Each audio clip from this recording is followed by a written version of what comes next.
Hello and welcome to TelecomTV. I'm Martin Warwick and we are in the Rye Exhibition Centre in Amsterdam at Broadband World Forum 2014. And I'm talking with Stuart Bird, who is Director, Fixed Broadband and Bundles at Telstra, the incumbent Australian telco. Stuart, welcome. You've come a long way to be here today. What do you make of the show? Well, thanks for having me, Martin. It's obviously great to be here. And look, whilst it's a fair travel distance, as we all know, from Sydney to Amsterdam, it really is great to be here from the perspective of, there are so many vendors here who are looking to showcase their innovation to you, which we're very interested in. But equally, the prestige that a lot of operators hold this event in is quite interesting to me. So, all the big players from around the globe are here and converging on this event. So it's really good to be speaking and meeting with them as well. It is, because you come in an elusive bunch, the service providers at these events, so it's good to have a gaggle of you together, as it were. Look, arguably so, Martin. Okay, let's get down to the nitty-gritty then, Stuart. Internet of Things. Latest projections by analysts say there'll be at least 26 billion things, devices, whatever they are, connected to the internet by 2020. And by that I mean not just phones, not just iPads and tablet devices, but toothbrushes and refrigerators, health services, all sorts. There's an immense potential opportunity for the service providers globally as they try to compete and get their act together to compete against the OTT players. So the opportunity is there, but where is it as far as Telstra is concerned, and how are you going to grab it and keep it? Yeah, look, it's a good question and certainly something that we think about a lot. One of the things that we talk about all the time is one of the greatest challenges facing the service providers and the operators is keeping pace with consumers. I mean, it is incredible, Martin, where we were 10 years ago with the onset of a lot of mobile networks, to where we are today, where customers have this thirst and demand for more devices in the home. And it's our job to work out a way to keep up with that demand. And the ones that do, the operators that do keep up with that demand, they'll be the ones that will be successful in the Internet of Things. Okay, let's talk about Telstra then. What's your approach to it? How do you know what your customers in Australia and other parts of the world want? And then how do you react quickly enough to provide it for them? Well, the greatest part about what we see today is it's what customers are telling us. They tell us that yesterday I might have had 2 mobile devices in the home, and tomorrow I'm going to have 5 iPads as well, or I'm going to connect security automation to my home, or I'm going to now engage in health provision and automation in my home. So connected devices in the home are exploding, and a lot of it is coming to us directly from the customer. They're telling us. Okay, so what do you need to do, first in terms of the technologies, and then secondly in terms of the commercial opportunities, to ensure that Telstra is in the right place at the right time to offer IoT services that the customers want? Look, in Australia, Martin, I think consumers have come to see Telstra as a very trusted and reliable brand. So we start from a very strong position in the first instance in terms of our development of propositions, programs, that look to meet the needs of these customers who want more and more connected devices. So we start in a good place. That's first and foremost. Secondly, we've got great relationships, and we're forming more here while at this exhibition with the vendor community, right, for the delivery of the right hardware. And it's the hardware that customers want, not what the vendors think they need, that we're after. And then secondly, from a service point of view, we've had years of building the service proposition for our customers, so they're used to getting certain things from us. It's now our job to educate customers on what's coming next and what we can provide as a service provider, which is very different than 10 years ago. Absolutely, and you've got a brand spanking new network. So how valuable is that, and how much latitude and leeway and latency is there on there for you to be able to cope with whatever demand is thrown at you? Yeah, look, the network is without doubt world class and one of our most important propositions to customers, but it doesn't mean we don't need to continue to invest. And our networks teams and our engineers are always looking at spending more money to make sure that we can handle this ever-growing capacity. And again, back to my first point, it's the operators that can keep up with the pace of consumers that will succeed, and that includes network investment. Okay, now, these days, I won't name any companies, but or any service provider. I was talking to a guy yesterday who's an operator that 10 years ago was saying, you don't need anything else but us. come to us and we will provide everything that a consumer, a business, CPE would need, everything. We can do the lot.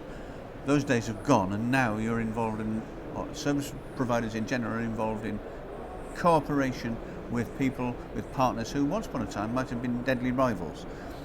Is that the case with Telstra? Absolutely the case.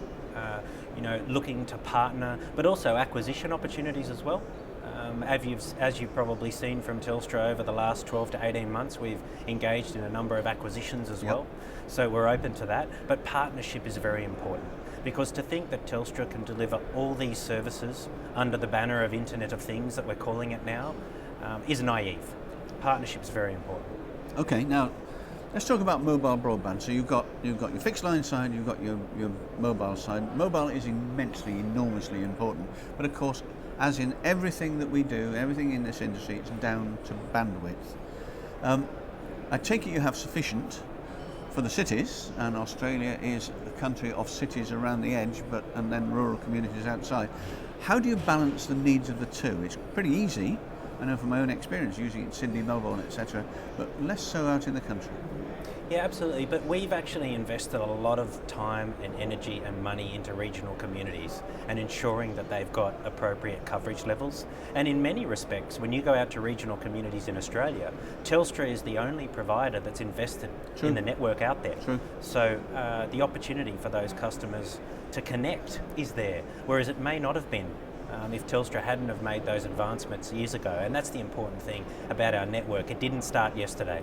The investment started a long time ago, and it's been a lot of hard work to get us to where we are now, where we can offer connection to many parts of Australia. What about in your home market, as far as mobile broadband is concerned? What are the services and applications that are seeing the biggest uptake? Look, I think in terms of mobile broadband, the greatest opportunity and the thirst is actually coming from the business market and machine to machine. So if you have a look at the business market, particularly tradespeople, connected tablets have changed the game for the owner of those companies, where their plumbers, their electricians are out at a site visit.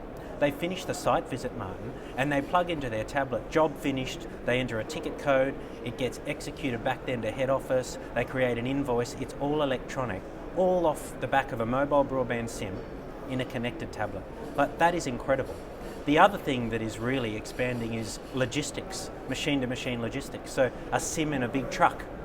So the company, again, can track large lorries who are moving goods state to state, city to city, and know that that truck's going to be on time, or maybe they've taken a rest stop unduly, and they can really make sure that efficiency and productivity is delivered to these companies. I think, to me, that's the heart of mobile broadband expansion, is creating productivity for businesses.